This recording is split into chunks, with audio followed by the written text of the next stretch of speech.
Imaginez l'avenir de notre planète menacé par un trou invisible de la taille de l'Amérique du Nord. Un trou situé à 16 km au-dessus de nos têtes, par lequel s'infiltrent des rayons invisibles capables d'exterminer les êtres humains, les plantes et les animaux. Il ne s'agit point de science-fiction, ni d'un super méchant.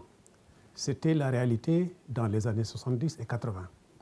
Comment protéger 7 milliards d'humains d'une telle menace? Ce n'est pas du cinéma, ni une bande dessinée de Marvel.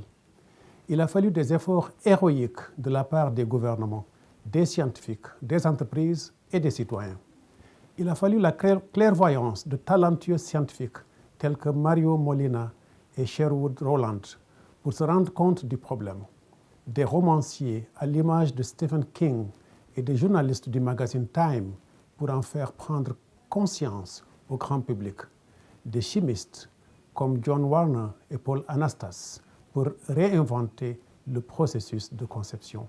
Des entreprises comme Coca-Cola, Pepsi, Red Bull et Unilever pour mettre en œuvre leurs solutions à grande échelle.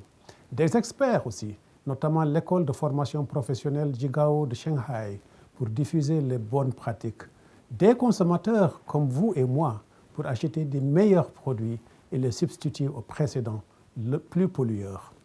Il a fallu enfin la mise en place de l'accord de l'environnement le plus inclusif et le plus efficient qui ait jamais été signé, à savoir le protocole de Montréal. S'intéressant au bien-être humain plutôt qu'à seulement la science et aux politiques, le protocole fête cette année son 30e anniversaire avec des résultats extraordinaires. Des millions de personnes sont protégées du cancer de la peau, des cataractes et d'autres ennuis de santé. Des millions d'autres ont échappé à la pauvreté et à l'insécurité alimentaire que pourraient causer les dommages liés à l'agriculture, aux réserves halieutiques et aux ressources naturelles.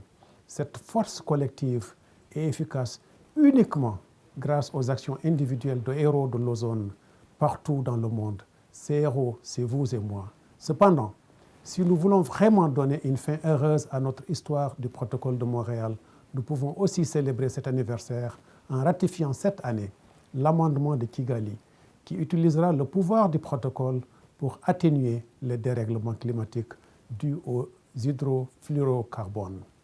Mais pour ce faire, nous devons tous être des héros de l'ozone et grâce à nos amis de Marvel Comics, nous pouvons y parvenir. Regardez.